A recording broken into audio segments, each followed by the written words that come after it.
Hi guys, welcome back to the Casual Watch Review channel. So as you can see, I am not in my studio today, but I wanted to get a quick midweek video out. I was lucky enough for one of the subscribers who's called James. He just recently received a brand new DOXA. Now this is the limited edition version that I covered in my best dive watches of Bazelworld. Anyway, I hope you enjoy this. Let's get started. So here we are. So this is a watch that I certainly took my attention when I saw it at Bazelworld. In fact, I featured in it another video of mine. It's got that very distinctive yellow bezel. So this is a watch that's done in conjunction with DOXA and a Swedish maker of dive equipment called Poseidon. In fact, they've been going back many years now. They were originally famous for making the regulator with a single hose on there. So we've got those very distinctive black hands, that second hand on there. They've kept a lot of the kind of retro vibe to this as well.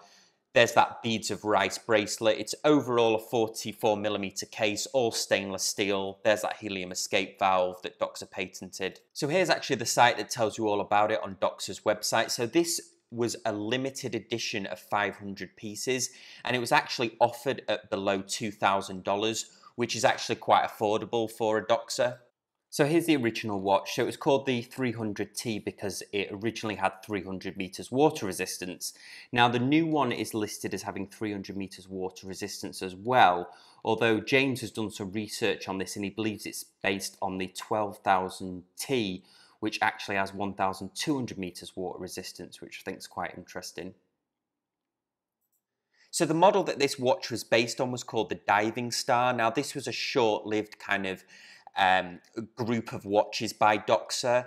They were more commonly known for their professional, their Shark Hunter and their Sea Rambler versions as well. So I thought that was quite interesting that it was a kind of a small run of watches that they've decided to recreate. So the watch is designed to resemble its 1970s forebearer, but it's updated with modern features. So the crystal is now a highly scratch-resistant sapphire, as you'd expect. It's got a self-winding ETA 2824-2 movement, so ETA's workhouse movement there. It's got a 44mm case. The dial marking and hands are, instead of tritium like the original, are now super luminova. Obviously will give that optimal long-lasting legibility on there.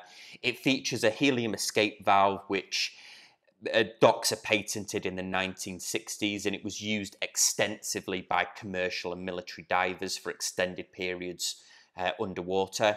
Only 500 of these are made, and it was very lucky for James to actually get on that list because I kept looking back at the website and they did sell out very rapidly.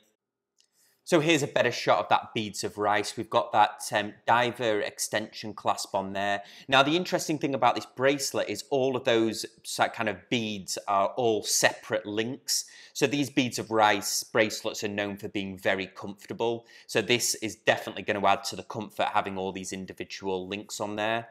We've got the DOXA logo on the back, that classic retro design of the case, which really I think looks really stunning on these watches, on these DOXA watches. It also on the bezel they have that patented decompression bezel on here as well, which is a hallmark of a DOXA watch. That lovely slightly domed sapphire crystal on here as well. So now we're going to do a comparison against the Omega Speedmaster there, so you can get a size comparison, because if you look at the specs, 44 is going to seem to some people quite large for a watch. So it's great of James to do as a comparison here. So here we have the Speedmaster at 42mm and the DOXA at 44mm. Now, even though the DOXA is slightly bigger, they actually look very similar and they look like they're going to wear the same here. So that's a great comparison.